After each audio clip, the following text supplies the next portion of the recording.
tema que proponho nessa discussão é de extrema importância para oftalmologistas que trabalham diretamente com a visão, mas também todos os profissionais da área da saúde. A luz natural é essencial para a vida do mundo vegetal e animal. A luz controla o nosso relógio biológico, o nosso ciclo circadiano, reprodutivo e migratório, tanto do mundo animal quanto do mundo vegetal.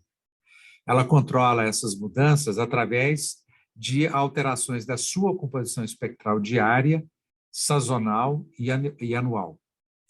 Todos os seres vivos evoluíram há quase 1 bilhão de anos recebendo essas instruções pela luz natural, emanada pelo Sol em ciclos de 24 horas de dia e de noite.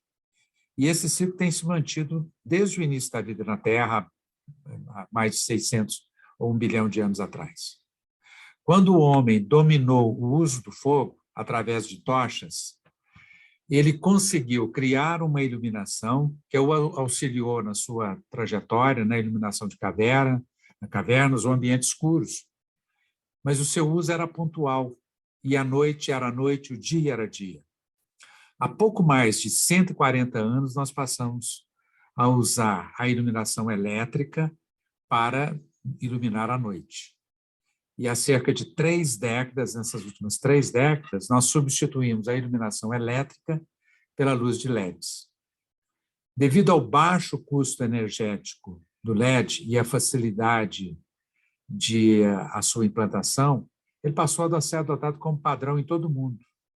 Em pouco tempo, e criaram um quadro de poluição, e nós criamos um quadro de poluição de luz que tem afetado a nossa vida cotidiana, o nosso sono, o nosso ciclo circadiano, e também a vida dos animais, que usam a luz em seu controle biológico, diário e sazonal. Mas enquanto a luz elétrica oferece um espectro de luz semelhante à luz natural, a luz do LED é diferente em vários aspectos. O objetivo dessa nossa apresentação é, primeiro, questionar quais são os impactos da iluminação a LED na nossa vida e, em segundo lugar, qual o impacto da poluição de luz na saúde. Mas isso considerando que a luz elétrica ela produz uma energia luminosa incoerente, multifásica, policromática, com a composição espectral muito semelhante à luz natural. E os LEDs produzem uma energia luminosa que é coerente, monofásica, monocromática, com uma composição espectral própria e diferente da luz natural. Portanto, a base da nossa discussão é LEDs são diferentes da luz natural e da própria luz elétrica. O segundo objetivo é registrar que nessas últimas décadas nós encontramos um aumento de doenças e distúrbios visuais, de modo muito especial de miopia, um aumento da incidência da prevalência de miopia em todo o mundo. E perguntamos, qual a relação das mudanças de iluminação da lâmpada elétrica para os LEDs e qual a relação do aumento da incidência desses distúrbios? Fazemos agora um registro inicial na nossa discussão, que em 2002 foi descrita uma nova célula na retina humana, chamada IPRGC, ou fotorreceptor intrínseco, presente na camada de células ganglionares da retina, e que esta célula fotorreceptora, ela utiliza uma molécula diferente da rodopsina, ela utiliza a melanopsina e ela é sensível a um espectro muito estreito de luz, da energia eletromagnética, entre 460 e 490 nanômetros. Nos é curioso fazer o registro de uma célula, depois dos estudos de Carral, ainda no século XIX, nós somente agora, no século XXI, registramos a presença desse segundo fotorreceptor, considerado a grande descoberta do século XXI, E mais importante do que isso, esta célula cria uma via visual, denominada de via visual não relacionada à visão, e ela se conecta diretamente com o sistema nervoso central, tálamo, septo, hipotálamo, mesoencéfalo e medula espinhal, criando uma sinalização, utilizando a luz como a fonte de referência, e esta via, por ser chamada não relacionada à visão, ela conecta diretamente com outras áreas do cérebro responsáveis por vários processos metabólicos,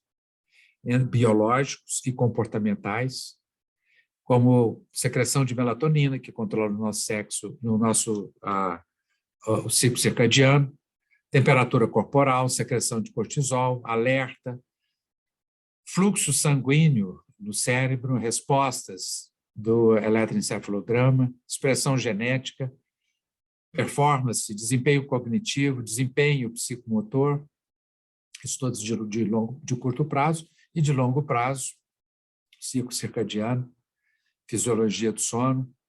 E vejam bem que é uma soma de ações que são controladas pela luz de forma independente por essa via visual, o que dá uma importância muito grande para essa via conectada a partir do fotorreceptor IPSGC. Isso é tão importante que os pesquisadores que se dedicaram a esse estudo, Rosbach, Young e Hall, recebem em 2017 um prêmio Nobel em fisiologia. Agora vamos registrar alguns aspectos da luz, porque nós estamos comparando diferentes fontes de luz. Luz do dia tem uma composição espectral, luz incandescente ou luz elétrica tem a mesma composição espectral, em que pese as diferenças de quantidade oferecida, de intensidade oferecida por cada uma. Quando nós comparamos com o LED, nós vemos que a luz do dia é totalmente diferente da composição espectral da luz do LED. A luz do dia, a luz natural, tem uma composição bem distribuída, e a luz do LED, ela tem um pico de luz azul exatamente na faixa de sensibilidade do IPSGC. Quando comparamos a luz elétrica, que já dissemos ser semelhante à luz do dia, nós temos uma constatação que ela é incoerente com a luz natural, é multifásica e policromática, com o espectro muito próximo à luz natural, enquanto o LED é coerente, monofásico, monocromático, porque ele tem um espectro muito semelhante, muito estreito, monoespectral, portanto, e diferente da luz natural. Portanto, luz elétrica se assemelha à luz natural e luz elétrica é diferente do LED, como o LED é diferente da luz natural.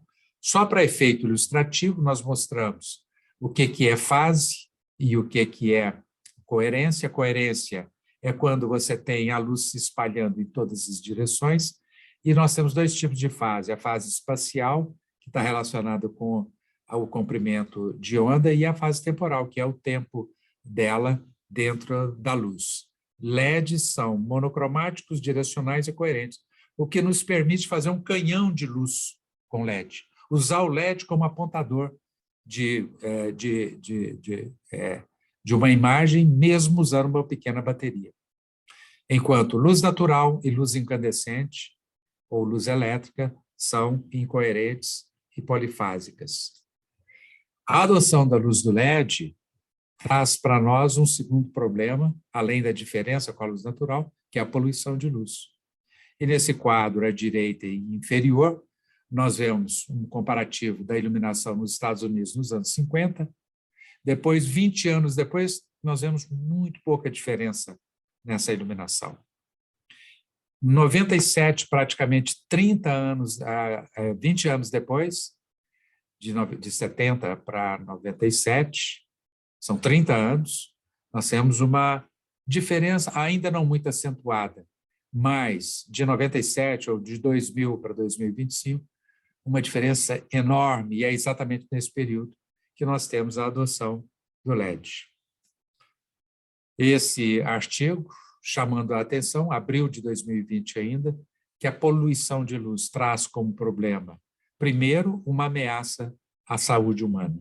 Segundo, uma disrupção do ecossistema, porque o LED passou a ser usado em ambientes externos, onde os animais estão expostos e, usando a luz como referência, os animais naquele ecoambiente, marinho ou silvestre, têm todo o seu ciclo alterado pela presença dessa iluminação. E também uma grande consumo de energia, em que pese o LED é mais barato, mas como a energia custa mais barata, mas ele usa em muito maior quantidade. Portanto, poluição de luz é para nós um problema. E aí vem um questionamento.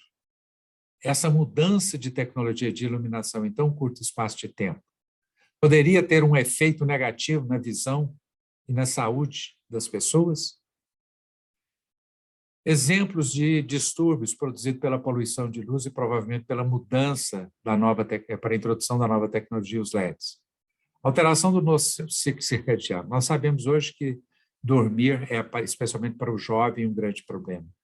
Muitas pessoas têm hoje distúrbios de sono, esse é o nosso grande problema, pessoas cansadas porque não conseguem dormir à noite. Olho seco, vamos ver mais à frente, disfotopsias, distúrbios mentais, distúrbios acomodativos, fotofobia, enxaqueca, náusea. Nós não temos tempo aqui nessa discussão para encarar cada uma desses termos, mas vamos passar rapidamente por eles. Vamos ver, por exemplo, miopia. O que nós temos hoje é um aumento de miopia em todo o mundo. Hoje, a miopia afeta mais de 50% da população na Europa. No leste asiático, afeta 53% da população geral, 73% das crianças de idade escolar. Como eu tenho mais crianças afetadas com adulto, é fácil deduzir que a população adulta que usou um tipo diferente de iluminação tem hoje uma incidência de miopia muito menor do que o das crianças. É fácil também supor que essas crianças, 73% das crianças que hoje estão em idade escolar, quando adultos, essa prevalência será de 80%, provavelmente 90% ou mais. E quando nós vamos para crianças na África, onde a introdução dessa tecnologia ainda não está tão acelerada, apenas 10% das crianças são míopes. Outro estudo na Austrália mostra que a Austrália tem muitos grupos étnicos diferentes vivendo no mesmo país, é um país de imigrantes. Nós temos que diferentes grupos étnicos têm a mesma prevalência de miopia, ou seja, não é uma questão de etnia que faz aumentar a incidência de miopia. A Organização Mundial de Saúde nos fez um aviso recente, há cerca de 8 anos, que a miopia é hoje uma patologia, não é mais apenas um defeito refracional, e ela vai se tornar a causa mais comum de deficiência visual irreversível e cegueira em todo o mundo.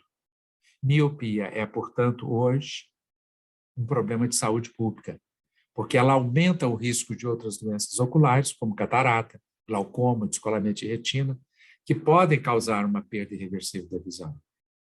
E ela é, mais que tudo, um problema socioeconômico, porque ela é inabilitante, mesmo quando corrigida, são várias as profissões que excluem da sua seleção pessoas com determinado grau de miopia, porque essas pessoas dependem de correções que muitas vezes inabilita para profissões que exigem grande mobilidade. Uma delas é, por exemplo, não podem servir as Forças Armadas, não podem ser mergulhadores, não podem trabalhar no Corpo de Bombeiros. Né? São várias profissões que são incompatíveis com a miopia. No estudo no Brasil, o Brasil é um país pobre em estatística, mas vejam bem, esse trabalho ainda de 2015, mostrando que 70% das crianças de idade escolar, feito por um trabalho pelo Instituto Bournier em Campinas, apresentava algum tipo de dificuldade para a leitura, mostrando que o problema é prevalente no Brasil também.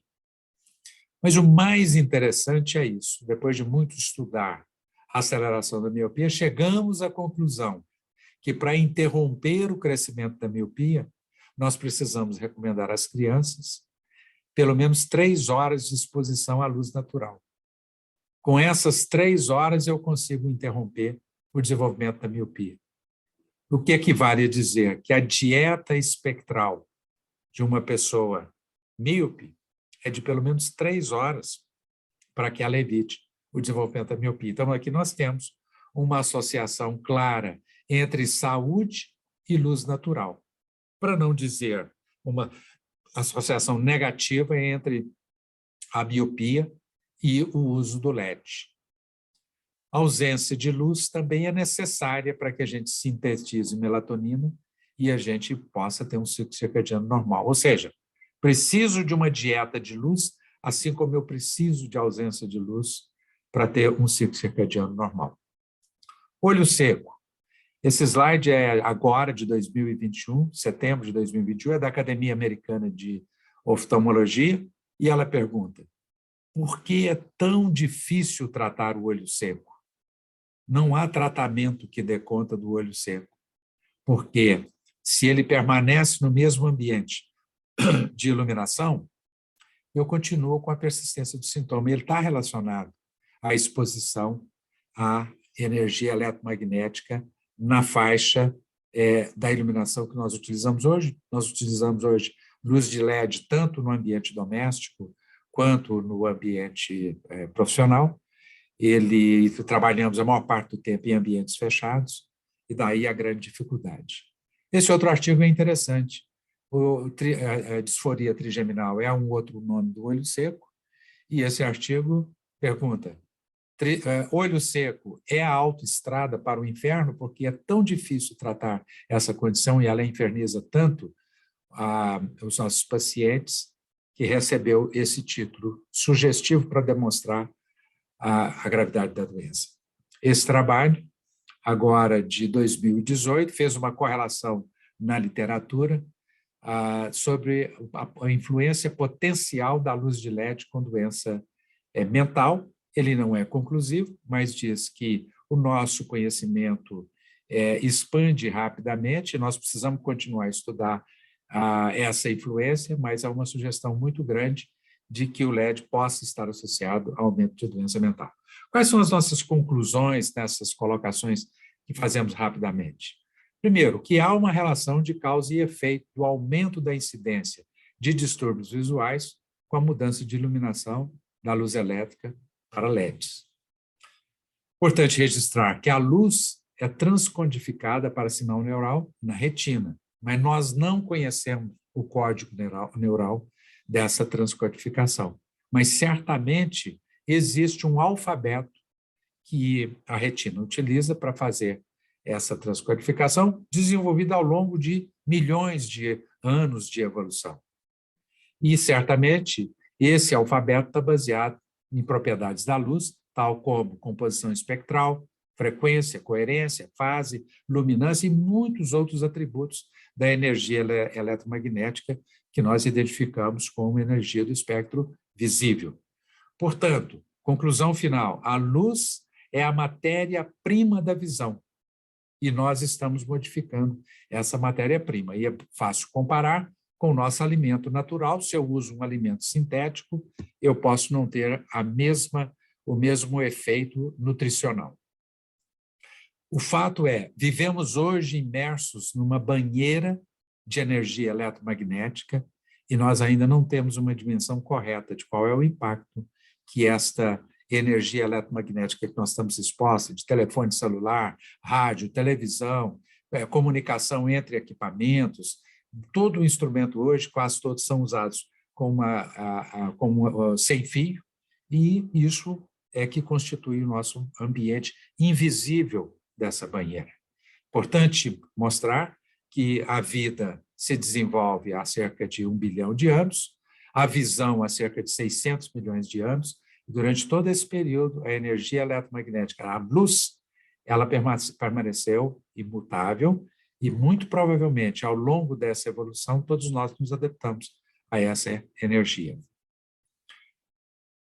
Lembrando aí a frase do Obzhansky, que nada em biologia faz sentido exceto à luz da evolução essa citação ela é importante para nós. Conclusão: luz natural é importante, especialmente na prevenção da miopia.